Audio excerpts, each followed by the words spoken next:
بسم الله الرحمن الرحيم يا أيها الذين آمنوا بالله ورسوله صدق الله وصدق رسوله النبي الكريم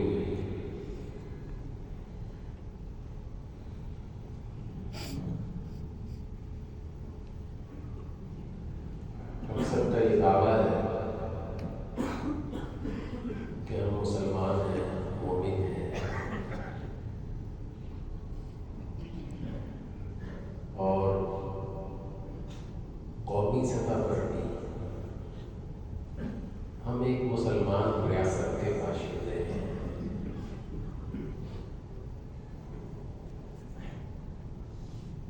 لیکن عملاً ہم انفرادی اور اجتماعی طور پر وہ دین قبول نہیں کر پا رہے جو بحیثیت مسلمان اور مومن ہمیں قبول کرنا چاہیے۔ دعویٰ ہے ہمارا انفرادی سطح پر بھی، سوسائٹی کی سطح پر بھی، قومی سطح پر بھی ہم لا الہ الا اللہ محمد رسول اللہ پڑھتے ہیں، سمجھا نہیں۔ لا الہ الا اللہ، کوئی الہ نہیں، کوئی معبود نہیں، کوئی مسجود نہیں، کوئی مطلوب نہیں سوائے اللہ کے، سوائے اللہ کے۔ اور اگر اس کلمے کو ایک جملے میں سمجھنا ہو تو ابراہیم علیہ السلام کی دعا جو قرآن نے یوں ذکر کی ہے، ان صلاتی و نسکی و محیای و مماتی للہ رب العالمین، یہ بھی ہم پڑھتے ہیں، سمجھتے ہیں۔ ان صلاتی میری عبادت، نماز، و نسکی میری قربانی اور حج، و محیای میری زندگی، پوری زندگی، زندگی کسے کہتے ہیں؟ جو ایک فرد سے لے کے گلوبل ولیج تک یہ پہیا چل رہا ہے، یہ ساری زندگی ہے، یہ ساری زندگی ہے۔ للہ، کیا یہ اللہ کے لیے ہے؟ ایک فرد کی زندگی اور ایک سوسائٹی کی زندگی اور پھر ایک قومی سطح کی زندگی، کیا اللہ کے لیے ہے؟ ہم نے کلمہ بھی مشہور پڑھا ہے، لا الہ الا اللہ تو پڑھا، لیکن تجارت ویسے کریں گے جیسا کہ چلن ہے دنیا میں، جیسا چل رہا ہے ویسا کریں گے۔ لا الہ الا اللہ تو پڑھا ہے، لیکن لا الہ الا اللہ انڈیویجولی میری زندگی تک تو ٹھیک ہے، میں اللہ پر ایمان لایا، لیکن سوسائٹی میں میں جب جاؤں گا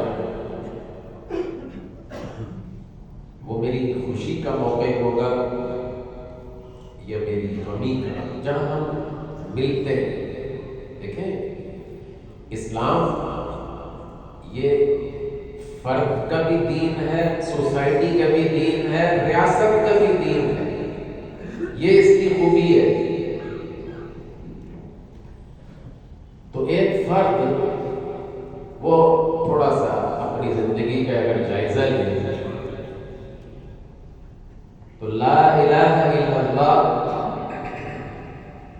کہ اللہ ہی کو مطلوب اور مسجود اور معبود بنا کر وہ زندگی گزار رہا ہے، اگر گزار رہا ہے تو اس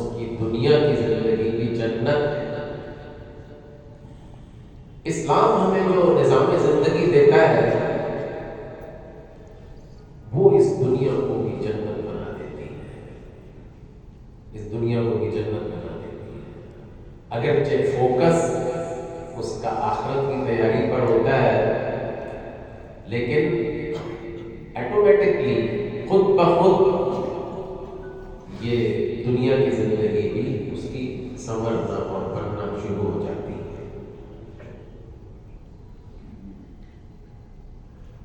اب ایک فرد کی زندگی سے نکل کر وہ دیکھ لے، جائزہ لے لے کہ میں اللہ اور اس کے رسول کی اطاعت والی زندگی گزار رہا ہوں۔ قرآن کہتا ہے یا ایھا الذین آمنوا آمنوا، جو ایمان لانے کا دعویٰ کرتے ہیں وہ حقیقی طور پر مومن ہو جائیں، صرف دعوے تک نہ رہیں۔ ومن لم يحكم بما انزل اللہ، جب مومن ہو جاتا ہے تو پھر اس کے فیصلے، اس کے قدم، اس کی نقل و حرکت وہ اسی ہدایت پر ہوتی ہے جو اللہ نے اتاری ہے۔ تو آج ہم اگر سروے کریں سوسائٹی کا، ہم سب اس کے گواہ ہیں کہ عدم تحفظ انسان کی سب سے بڑی نیڈ حفاظت ہے کہ اس کی جان محفوظ ہو، اس کا مال محفوظ ہو، اور اس کی زندگی اور اس کی عزت محفوظ ہو۔ جان، مال، عزت ایمان کے بعد، جب آدمی ایمان لے آتا ہے اور ایمان تو ان سب سے قیمتی ہے، جان سے بھی زیادہ قیمتی ہے، مال سے بھی زیادہ قیمتی ہے، عزت سے بھی زیادہ قیمتی ہے۔ تو ہم دیکھ لیں، سروے کر لیں، ہم عدم تحفظ کا شکار ہیں۔ جان بھی محفوظ نہیں، مال بھی محفوظ نہیں پوری طرح، عزت بھی محفوظ نہیں،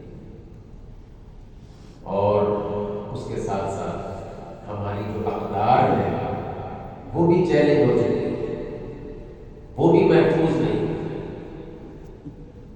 ہماری اقدار، روایات، تو ہم اذیت کریں۔ تو اگر ہم دنیا کی زندگی میں بھی تحفظ چاہتے ہیں، بقا چاہتے ہیں، ہم میں سے ہر شخص تحفظ بھی چاہتا ہے، بقا بھی چاہتا ہے، اور آگے بڑھنا بھی چاہتا ہے، تو بس پھر ایک ہی راستہ ہے ہمارے لیے، آمنوا یا ایھا الذین آمنوا آمنوا، کہ ایمان کا دعویٰ کرنے والوں حقیقی طور پر مومن ہو جاؤ اور اللہ کو اپنا معبود، محبوب، مطلوب، مسجود بنا۔ آج آپ کا بھی اتفاق ہو رہا ہے، خاص طور پر جو بیاہ شادی کی آج کل تقریبات ہیں، وہ بجائے خوشی دینے کے اذیت کا سبب بن چکی ہے۔ اذیت، وقت کا ضیاع، اور پھر گناہ، مرد اور عورت کی مخلوط مجالس، پیسے کا ضیاع، صحت کا ضیاع، کہ اچھا پھر جب ہم نے 9 بجے کسی کو بلایا اور 11 بجے جا کر کھانا کھلایا، اور جب 12 بجے بھرے ہوئے پیٹ کے ساتھ کوئی آ کے بستر پہ لیٹے گا تو پھر وہ شکوہ نہ کرے کہ بلڈ پریشر ہو گیا، کولیسٹرول بڑھ گیا، اب شوگر نے حملہ کر دیا۔ اور جب یہ ساری چیزیں جمع ہوتی ہیں اور بر وقت ہم نہیں سوتے تو پھر ڈپریشن میں چلے جاتے ہیں لوگ۔ میں یہاں ایسے بہت سے لوگوں کو قریب سے جانتا ہوں جو ان مراحل سے گزر کے ڈپریشن میں تک چلے گئے، اور انہوں نے اپنا لائف سٹائل تبدیل نہیں کی،